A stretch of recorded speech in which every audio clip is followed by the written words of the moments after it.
0 से 80 degree normal range होती है। चार मसल ऐसे हैं जो शोल्डर की एक्सटर्नल रोटेशन करवाते हैं। कौन से? इंफ्रास्पाइनेटस, टीरिस माइनर, सुप्रास्पाइनेटस और डेल्टोइड के पोस्टीरियर फाइबर्स। इनमें से जो टीरिस माइनर और इंफ्रास्पाइनेटस हैं ये मेजर मसल्स हैं, यानी इनका मेजर रोल है एक्सटर्नल रोटेशन करवाने में। जो डेल्टोइड के पोस्टीरियर फाइबर्स हैं और सुप्रास्पाइनेटस है इनका माइनर रोल है, यानी ये हेल्प करते हैं बाकी दोनों। तो जितने भी हमने ग्रेड टेस्ट करने हैं ये सारे सिटिंग में मोस्टली किए जाते हैं, लेकिन इनको प्रोन लाइन में भी किया जा सकता है। आपको बता दूंगा प्रोन लाइन में कैसे होना है। दोनों तरीके से किया जा सकता है, लेकिन अगर मेजरली टेस्ट किया जाए तो सारे के सारे सिटिंग में ही हो। अब देख लेते हैं कि ओरिजिनल इंसर्शन क्या है। तो जो इंफ्रास्पाइनेटस है, मैंने आपको बताया था ना स्टेपुला का स्ट्रक्चर बनाते वक्त, ये स्पाइनल स्टेपुला है, इसके ऊपर सुप्रास्पाइनस फोर्स है और इसके नीचे इंफ्रास्पाइनस फोर्स है। तो ये इंफ्रास्पाइनस फोर्स इस सारे से नहीं इस तरह तीन पार्ट्स कर दिए गए इंफ्रास्पाइनस फोर्सा के, एक ऊपर वाला, एक दरमियान वाला, एक इस साइड वाला।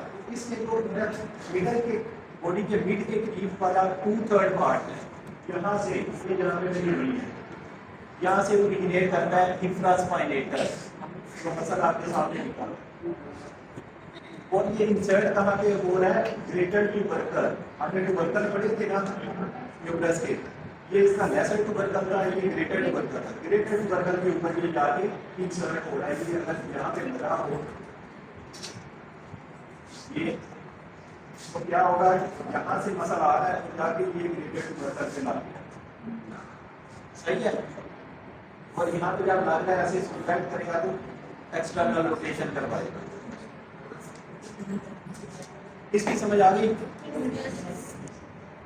तो इसके हम क्योंकि एक्सटर्नल रोटेशन पढ़ रहे हैं तो इस मसल का फंक्शन एक तो एक्सटर्नल रोटेशन करवाना है और दूसरा इसका काम शोल्डर जॉइंट को स्टेबिलिटी प्रोवाइड करना है। आपको मैंने बताया था ना रोटेटर का मसल चार होती है, सुप्रास्पाइनेटस, इंफ्रास्पाइनेटस, टीरिस माइनर और सबस्कैपुलरिस, ये चार बताए थे। ये चारों के चारों शोल्डर को स्टेबिलिटी भी प्रोवाइड करते हैं। वो रोटेशन या फ्लेक्शन वगैरह जो जोड़ने का काम है वो तो करवाते हैं, लेकिन इन चारों का एक कंबाइंड फंक्शन भी है कि ये शोल्डर को स्टेबिलिटी प्रोवाइड करेंगे। आपके साथ ही आप देखते हैं इंफ्रास्पाइनेटस लिखा हुआ है, ये भी उसी रोटेटर का में से एक है। टीरिस माइनर भी उसी रोटेटर का में से एक है। सुप्रास्पाइनेटस भी उन्हीं में से एक है। तो इसका मतलब है ये तीनों ऊपर वाले शोल्डर को स्टेबिलिटी भी प्रोवाइड करते हैं। ऊपर वाले तीनों तरीके हैं। मैंने आपको पढ़ाया नहीं था रोटेटर का, वो रोटेटर का आपके जो चार मसल्स हैं सारे शोल्डर को स्टेबिलिटी प्रोवाइड करते हैं। इनमें से तीन को आपके सामने लिखे थे, डेल्टोइड के अलावा तीनों बॉडी है। अच्छा, फिर जो दूसरा मेजर मसल है जो एक्सटर्नल रोटेशन करवा रहा है वो टीरिस माइनर है। ये कहाँ से ओरिजिनेट कर रहा है? लेटरल बॉर्डर और स्कैपुला। ये स्कैपुला था, इसका ये जो बॉडी के मीडियल ग्रुप था ये मीडियल बॉर्डर था। जब स्कैपुला का स्ट्रक्चर पढ़ा था ऐसे ही पढ़ा था। इसका एक मीडियल बॉर्डर होता है, एक लेटरल बॉर्डर होता है। ये जो इसी बॉर्डर ज्वाइंट की तरह है ये इसका लेटरल बॉर्डर। इस लेटरल बॉर्डर के ये अपर 2/3 पार्ट है। इसके भी अगर तीन पार्ट करें, ये ऊपर वाला, नीचे वाला, ये लोअर वाला। अपर 2/3 पार्ट है जो इसका लेटरल बॉर्डर का, यहाँ से ओरिजिनेट करता है टीरिस माइनर, सिर्फ इस बॉर्डर से। आप देखें जो इंफ्रास्पाइनेटस का यहाँ से ओरिजिनेट कर रहा है, जो टीरिस माइनर है वो यहाँ से इस बॉर्डर से ओरिजिनेट कर रहा है, अपर 2/3 पार्ट। और इसने जाके इंसर्ट कहाँ पे होना है? उसी ग्रेटर ट्यूबरकल के ऊपर। यहाँ पे जाके ये आपका इंफ्रास्पाइनेटस ओरिजिनेट इंसर्ट हुआ, वहाँ पे जाके इसमें भी इंसर्ट होना है। यानी कि दोनों मसल जो हम पढ़ रहे हैं जो एक्सटर्नल रोटेशन करवा रहे हैं इधर से आके ये ग्रेटर ट्यूबरकल में लगते हैं। सही है? यार यहाँ पे दोनों लग रहे हैं, यहाँ से ये शोल्डर को एक्सटर्नली रोटेट करवाने की बाएं की तरफ, ये है ना शोल्डर की एक्सटर्नल ऐसे बाएं की तरफ घूमने। अगर इधर आके सामने लगेंगे और पीछे से आ रहे हैं इधर से कॉन्ट्रैक्ट करेंगे तो ये बाजू बाहर की तरफ चला जाएगा, एक्सटर्नल रोटेशन होगा। इसके अलावा बाकी जो सुप्रास्पाइनल साइड जो पोस्टीरियर फाइबर, ये हम पिछले लेक्चर्स में डिस्कस कर चुके हैं। अगर आप पीछे अपने पेजेस खोल के देखो तो हमने डायगोनल के पोस्टीरियर फाइबर भी पढ़ लिए हुए हैं और सुप्रास्पाइनल भी पढ़ लिया हुआ है। तो आप वो उनकी ओरिजिन रिसर्च वहाँ पे पढ़ चुके हैं, उनको डिस्कस नहीं करेंगे। अच्छा, अब टेस्ट को कैसे करना है? शॉर्ट सिटिंग में बैठा होगा पेशेंट, मसलन मुझे समझने में बैठा हो, तो ये पोजीशन होनी चाहिए। इसको कहते हैं हम न्यूट्रल पोजीशन या इसको कहते हैं मिड प्रोन पोजीशन। ऐसे है, अब देखें शोल्डर ट्रंक के साथ है, एल्बो 90 डिग्री फ्लेक्शन पे है और हम ऊपर की तरफ, ये न्यूट्रल पोजीशन है। यहाँ से अगर मैं बाहर ऐसे घुमाऊं, ये देखो शोल्डर के ऊपर रोटेशन ही हो रही है, यहाँ देखो। यहाँ अगर मैं कोई पॉइंट लगा दूं, अब देखिएगा यहाँ से मैं अगर बाहर घुमा दूं, ये बाहर की तरफ पेंसिल चली गई है क्योंकि रोटेशन हो रही है।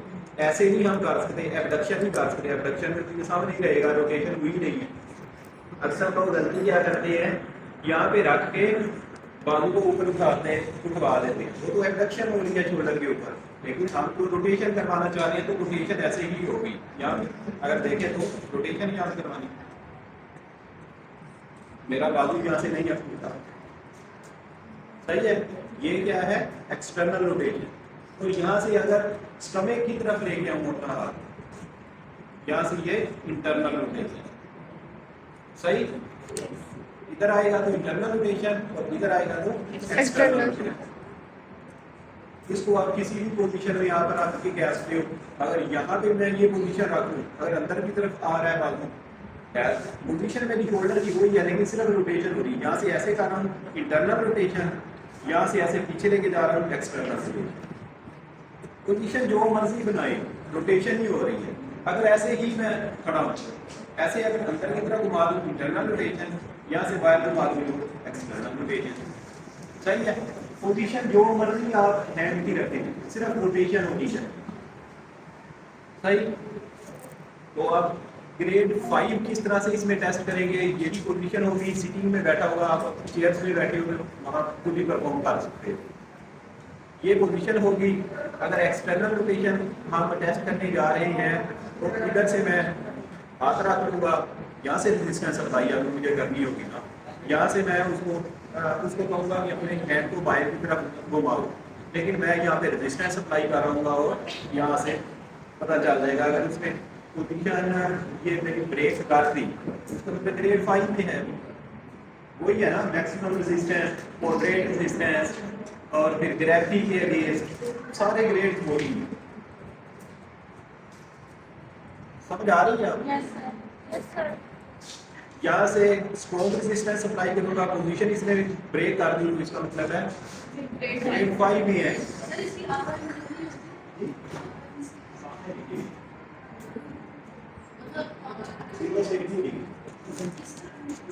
यहाँ से वो 80 डिग्री तक फायर घुमा सकता है अपने बाजू, एक्सटर्नल रोटेशन। अच्छा, तो ग्रेड 5, 4 और ग्रेड 3, यहाँ पे ग्रेड 3 थोड़ा सा डिफरेंट है। वहाँ पे हम कहते थे ग्रेविटी के अगेंस्ट ये मूवमेंट कंप्लीट कर लेगा। यहाँ पे इस सरफेस के ऊपर उसने हाथ अपना रखा हुआ होना है, उस सरफेस की कुछ फ्रिक्शन भी है उसके साथ, आपकी फ्रिक्शन मिनिमाइज नहीं करनी, सही है। मतलब ये सरफेस है, इसकी कुछ ना कुछ फ्रिक्शन तो है, तो इस सरफेस के ऊपर आके हम उसको कहेंगे कि ऐसे बाहर की तरफ लेके जाओ। अगर उसने रेंज कंप्लीट करने के बाद ग्रेड 3 में है, सही। और ग्रेड 2 में क्या होगा, आपने फ्रिक्शन ही खत्म कर दी। आप फ्रिक्शन या तो पाउडर या ऑयल या खुद नीचे हैंड रख के स्पोर्ट ले, फ्रिक्शन नहीं होनी चाहिए। अगर अब उसने रेंज कंप्लीट कर ली तो ग्रेड 2। फिर इसके बाद रह जाती है पल्पेशन वाली बात। पल्पेशन आप लोगों ने थोड़ी सी समझनी है। पल्पेशन इसके दो मसल की होती है, एक कौन सा है इंफ्रास्पाइनेटस और दूसरा सीरीज माइनर। यहीं पे इनकी परपेचुअलिटी है जहाँ से ये क्रिएट कर रहे हैं। यानी जो ये वाला है इंफ्रास्पाइनेटस, इसकी परपेचुअल यहाँ पे होगी। आपका ये स्पाइनल स्कैपुला परफेक्ट हो जाता है, उससे जस्ट नीचे आपके हाथ में यहाँ पे रखनी है, वो कोशिश करेगा जब एक्सटर्नल रोटेशन करवाने की यहाँ पे आपको विचलित मिलती हुई फील होगी। और जब सीरीज माइनर को परफेक्ट करने आते हैं यहाँ पे हो, यहाँ पे हो, एक बॉर्डर भी परफेक्ट हो जाता है। आप इसको परफेक्ट करके भी इधर आएंगे, यहाँ से ये इसका नीचे बॉर्डर हो जाता है, या यहाँ से भी जाना चाहते हो, ये नीचे रहता है, यहाँ से परफेक्ट करते ऊपर आए, यहाँ पे आपकी उंगलियां भी जब एक्सटर्नल रोटेशन करने की कोशिश करेगा तो यहाँ पे आपको फील होगा। इसमें इतना ही है, अभी कोई आ जाए तो मैं कॉपी करके दिखा देता हूँ।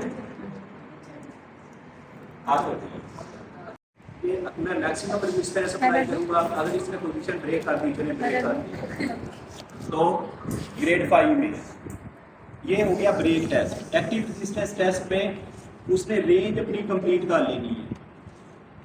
ऐसे ही हम कहते हैं ना, एक्टिव रेजिस्टेंस में रेंज अपनी कंप्लीट कर लेते हैं मैक्सिमम रेजिस्टेंस के अगेंस्ट। और किसमें ब्रेक टेस्ट में हम अगर वो पोजीशन अपनी मेंटेन रख ले तो ग्रेड 5 करता है, हम उसकी पोजीशन ब्रेक करते हैं तो वो ग्रेड 5 में नहीं होता। ऐसे ही होता है ना। अब आप ब्रेक टेस्ट यहाँ पे एंड रेंज पे भी ला के कर सकते हो, मिडल में भी ला के कर सकते हो, स्टार्टिंग में भी ला के कर सकते हो, वो आपकी मर्जी है। मैं और ज़्यादा प्रेफरेबल यही होता है कि इसी रेंज में तो उन्हें रोक के रखने में आपकी पोजीशन ब्रेक कर दूँ। ये देखिए मैं मैक्सिमम रेजिस्टेंस लगा के अगर इसकी पोजीशन ब्रेक कर दूंगा तो इसका मेरा ग्रेड 5 में ये नहीं है। अगर ये मैं मैक्सिमम रेजिस्टेंस अप्लाई करता हूँ और इसकी पोजीशन ये नहीं ही ली तो इसका मेरा ये ग्रेड 5 में। ऐसे ही है ना, ये ब्रेक टेस्ट था, एक्टिव रेजिस्टेंस टेस्ट क्या था। आगे करो, ये देखिए उठ रहा है ना, इधर ये उठने नहीं देता। ये देखो अगर इसमें फिर से पूरी गाड़ी मैक्सिमम रेजिस्टेंस के लिए तो एक्टिव रेजिस्टेंस टेस्ट ग्रेड 5 में है। इस पे ये एक्सटर्नल रोटेटर मसल। ओके, अब जो ग्रेड 3 की हम बात कर रहे थे, ग्रेड 3 में नीचे कोई सरफेस है ना, सरफेस नीचे समझ लीजिए सारी सरफेस, इसको कहना है ये बाहर निकालो। ये देखिए, ये अगर इसने रेंज ऐसे कंप्लीट कर दी, फ्रिक्शन भी हो रही है सरफेस के साथ, तो इसका मतलब है ये ग्रेड 3 में अगर रेंज कंप्लीट हो गई। और ग्रेड 2 में क्या होना है, मैंने इस कोटिंग सरफेस से इसका हैंड ऊपर रेस कर दिया ताकि हवा में ही रहे। अब हवा में रहेगा तो फ्रिक्शन तो है ही नहीं, तो अब करो अब इसने ये रेंज कंप्लीट कर दी फ्रिक्शन के बगैर, तो ग्रेड 2 में यही हो रहा है। अब ग्रेड 1 के अंदर 2 मसल को हम पलपेट कर रहे हैं। कैसे, ये देखें, ये है स्पाइनल स्कैपुला, ये इसका स्पाइनल स्कैपुला। अगर आपको नहीं ना मिल रहा, इसका भी बड़ा आसान है। इधर उसका हाथ रखवाएंगे तो ये देखिए, ये दूर से ही वो ग्राउंड पे खड़ा हुआ बंदा बता देगा ये इंटीरियर है। वैसे इसका तो कोई बड़ा बंदा भी बता दे ये बड़ा। ये देखिए, ये है इसका इंफीरियर एंगल ऑफ स्कैपुला। ये जब ऐसे हम हाथ रखेंगे कि बिल्कुल बाहर निकल आए, तो यहाँ से परपेट करना बड़ा आसान है। ये इंफीरियर एंगल ऐसे आते हैं, ये लेटर बॉर्डर पे मैं आ, और यहाँ पे इनका स्पाइनल इसका ओरिजिनेट वो कर रहा है, टीरीज माइनर ओरिजिनेट कर रहा है यहाँ से। ये मैं परपेट करते हुए यहाँ आ गए, और यहीं से परपेट करते हुए अगर ऊपर आ जाऊँ तो ये ऊपर स्पाइनल स्कैपुला से नीचे निकाल। सही है। अब क्योंकि आपने उस जगह पे पहुंच के आप इसकी पोजीशन हटा दो, इसको वहाँ से एक्सटर्नल ये देखेंगे आप बड़ा अच्छा परफेक्ट हो, हाथ लगाओ वाली तरह इधर।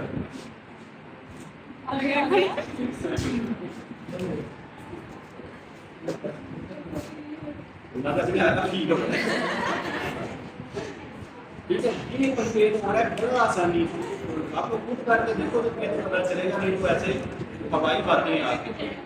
और यहीं से प्रिपेयर करते हैं आप यहाँ पे आ जाओ लेटरल एंगल पे, यहाँ पे ये देखो, ये जरा यहाँ पे यहाँ मेरी उंगली है यहाँ पे। करो। हो रहा है? तो किस तरह से आपने प्रिपेयर करना है? Pectoralis major, latissimus dorsi, ये चार मसल ऐसे हैं जो कि शोल्डर की बाकी नीचे जितने भी हैं ये वाला ये हम पीछे टेस्ट करके आ रहे हैं। अभी तक जिसको नहीं पढ़ा वो है पहले वाला सबस्कैपुलैरिस, ये सारे ही मेजर सबका ही मेन रोल है इंटरनल रोटेशन करवाने में, क्योंकि बाकी हम टेस्ट कर चुके हैं, इसलिए मैंने स्टार सिर्फ उसी के साथ बनाया है जिसको हमने टेस्ट करना है। तो सबस्कैपुलैरिस टेस्ट करेंगे और सारे के सारे ग्रेड इसके उसी तरह टेस्ट करेंगे जैसे अभी एक्सटर्नल रोटेशन के लिए थे शॉर्ट सिटिंग में। और इसकी ओरिजिनल इंसर्शन देख लेते हैं क्या है। अच्छा, कौन बताएगा आप मुझे कि सबस्कैपुलैरिस के फंक्शन क्या है? रोटेटर कफ का पार्ट है, रोटेटर कफ का पार्ट है, इंटरनल रोटेशन और स्टेबिलिटी प्रोवाइड करता है, स्टेबिलिटी प्रोवाइड करेगा। क्योंकि रोटेटर कफ में से एक है। रोटेटर कफ के जरा चार गिन के देखें, सुप्रास्पाइनेटस, इंफ्रास्पाइनेटस, माइनर और सबस्कैपुलैरिस। आपके सामने वही लिखा है सबस्कैपुलैरिस। ये शोल्डर को स्टेबिलिटी भी प्रोवाइड करता है और शोल्डर की रोटेशन भी करवाता है। जिसको याद है स्कैपुला का स्ट्रक्चर, वो बताए ये इसका कौन सा पार्ट था, ये जो रिब्स के साथ कोस्टल, कोस्टल, कोस्टल। इसके अलावा इसका नाम एक स्पेसिफिक ये जो रिब्स के साथ पार्ट जुड़ा है, ये जो रिब्स के साथ इसका पार्ट जुड़ा हुआ है, ये क्या है, इसको कहा था सबस्कैपुलर फोसा इसको कहा था। अब क्योंकि इस फोसा का नाम सबस्कैपुलर फोसा है, मसल आपके सामने लिखा हुआ है सबस्कैपुलैरिस, मिलते जुलते हैं दोनों, तो इसका मतलब है इस सबस्कैपुलर फोसा से ये ओरिजिनेट कर रहा है। यहाँ से ये ओरिजिनेट करके आया और कहाँ पे जाके इंसर्ट हुआ, लेसर ट्यूबरकल ऑफ फ्यूमरस। ये देखिए, ये ग्रेटर ट्यूबरकल था, ये लेसर ट्यूबरकल। अब क्या हुआ, यहाँ पे जब ये लगा हुआ है तो क्या हुआ है, इधर से वो निकल के आया मसल, यहाँ से निकल के इधर अंदर की तरफ से आगे यहाँ तक, जब वो कंट्रैक्ट करेगा तो ये अंदर की तरफ इंटरनल रोटेशन हो जाएगा। सही। अच्छा, एक और भी आपको याद रखने की बात बता दूं, जो रोटेटर कफ के पहले तीन मसल्स हैं, सुप्रास्पाइनेटस, इंफ्रास्पाइनेटस और टीरिस माइनर, तीनों ग्रेटर ट्यूबरकल पे जाके इंसर्ट हो गए। उनमें से जो लास्ट वाला है सबस्कैपुलैरिस, ये जो पार्ट है ये लेसर ट्यूबरकल पे है। ऊपर तीनों की इंसर्शन सेम है और लास्ट वाले की लेसर ट्यूबरकल। तो ये भी हो गया, इसके फंक्शन भी हो गए। इसके अलावा शोल्डर की एबडक्शन करवाने में भी इसका रोल है। जब आप शोल्डर की एबडक्शन देखोगे खोल के, उसमें माइनर के अंदर रोल इसका भी लिखा होगा सबस्कैपुलैरिस का। तो शोल्डर की एबडक्शन भी ये थोड़ी बहुत करवाता है। बाकी जो इसके हैं वो सब यूरिनरी इंसर्शन और कैसे परवेट करते हैं, कैसे टेस्ट करते हैं, वो पीछे डिस्कस हो चुका है। अब इसके ग्रेड्स किस तरह से टेस्ट करने हैं, बिल्कुल सारा प्रोसीजर वही है। वहाँ पे एक्सटर्नल रोटेशन में हम कह रहे थे कि बाहर की तरफ लेके जाओ, यहाँ पे हमने इसको कहना है अपने हाथ को स्टमक की तरफ लेके जाओ। बाकी सब कुछ कोई, सिर्फ डायरेक्शन बदली है। तो आप कौन परफॉर्म करेगा आज? आप लोग ही परफॉर्म करोगे। और इसकी चले पल्पेशन में बता दे तो पल्पेशन कहाँ पे होगी, ये एक्सिला है, एक्सिला का ये जो एंटीरियर क्वार्टर है, यहाँ पे इसकी पल्पेशन है। यहाँ हाथ रख के ऐसे अंदर की तरफ लाने की कोशिश करें तो यहाँ पे महसूस होता है। ये एक्सिला है, एक्सिला का इंटीरियर बॉर्डर, ये इसी ने बनाया है। यहाँ से क्योंकि अंदर की तरफ से वो पीछे स्कैपुला की तरफ से निकल के सामने आ रहा है, तो यहाँ से ये गुजरा है। यहाँ पे जैसे जैसे करने की कोशिश करते हैं, यहाँ पे हिलता हुआ ये महसूस होता है। Just deep to axilla. चलें अब परफॉर्म करेगा। मैं तो इतना ही बता सकता था, लेकिन ये पूरा सपोर्टेड है और ये क्योंकि नीचे लटक रहा है, इसलिए आपने कोई टॉवल रोल करके ऐसे रख देना कि बराबर आ जाए। सही है। यहाँ से अगर ये ऐसे लेके जा रहा है तो ये क्या है, एक्सटर्नल रोटेशन। यहाँ से ये लेके जा रहा है तो इंटरनल रोटेशन। तो यहाँ पे आप ऐसे भी कर सकते हो, यहाँ से शोल्डर को स्टेबिलिटी प्रोवाइड कर लो। इसको कहो कि अगर एक्सटर्नल रोटेशन करवानी है तो पीछे लेके जाना है, इंटरनल कर। ये वैसे उल्ट कर रहा है, ये एक्सटर्नल रोटेशन। यहाँ से जरा देखें, पीछे जा रहा है तो एक्सटर्नल है, यहाँ से ये पीछे ही आ रहा है और यहाँ से आगे जा रहा है तो इंटरनल है। तो अगर एक्सटर्नल रोटेशन करवानी है, आप यहाँ पे रेजिस्टेंस अप्लाई करोगे। चलो ऊपर आपने ये अपने हाथ को आसमान की तरफ लेके जाना है। यहाँ से आप उसी तरह रेजिस्टेंस अप्लाई करो। ये देखिए, यहाँ मैं रेजिस्टेंस अप्लाई करूँगा, मैक्सिमम हो के अगेंस्ट इसमें पूरी कर ली तो ग्रेड 5, स्ट्रॉन्ग के अगेंस्ट पूरी कर ली तो ग्रेड 4। ग्रेविटी अब एक्ट कर रही है यहाँ पे, ग्रेविटी के अगेंस्ट कर ली तो ग्रेड 3, ना कंप्लीट कर सकता तो ग्रेड 2। ग्रेड 1 में पल्पेशन पहले बता दी है, ग्रेड 0 में पल्पेशन भी, ये एक्सटर्नल रोटेशन हो जाएगी। इसी तरह यहाँ से बिल्कुल यही पोजीशन सारी होगी। यहाँ से इंटरनल रोटेशन पे ऐसे ही यहाँ पे रेजिस्टेंस आप अप्लाई कर दोगे। चलो अपने हाथ को ऐसे लेके जाना। मैंने पहले बताया, अगर पेशेंट को समझ नहीं आ रही कि आप उसको क्या कह रहे हो, उसको करके दिखा दो, बोल के ऐसे कर, जैसे मैंने किया है ऐसे आपने अपने बाजू को भी करो। ये मैं रेजिस्टेंस अप्लाई कर रहा हूँ, ग्रेड 5 और 3 में ग्रेविटी के अगेंस्ट खुद को खुद कर लेगा। तो 3 भी हो गया, 2 ग्रेविटी के अगेंस्ट ये रेंज कंप्लीट नहीं होगी, इधर तक ही आएगी, इधर तक वापसी होगी। फिर इसके अलावा ग्रेड 1 में आप पलपेट करोगे। पलपेट वैसे यहाँ इस पोजीशन में करना मुश्किल है, क्योंकि ये आप इधर हाथ रखना पड़ता है, वो सिटिंग में ज़्यादा बेटर है। इसी हो गया पलपेशन को हम सामने की तरफ कर रहे थे। तो अगर यहाँ से अगर बाहर लेके जा रहा है तो एक्सटर्नल रोटेशन, अंदर लेके आ रहा है तो अच्छा, या ये आपका पार्ट ना हमेशा ऐसे टेबल से नीचे जाना चाहिए। अगर आप इधर पोजीशन रख दोगे, ये तो टेबल के साथ लग गया है, यहाँ से ये पीछे लग गया है, तो ये पोजीशन आपको थोड़ी सी इधर रखनी है कि इसका एल्बो जॉइंट इससे नीचे ही रहे, कि अगर आगे तक भी जाना चाहे बाजू तो चला जाए। यहाँ से भी ये वो ग्रेविटी यहाँ पे भी एक्ट कर रही है, बेशक सीधे लेटो उल्टे लेटो, ग्रेविटी तो ऐसी एक्ट कर रही है। उस सिटी में वो ग्रेविटी वाला चक्कर नहीं है। समझ आइए? चले जी, ये करते हैं ये।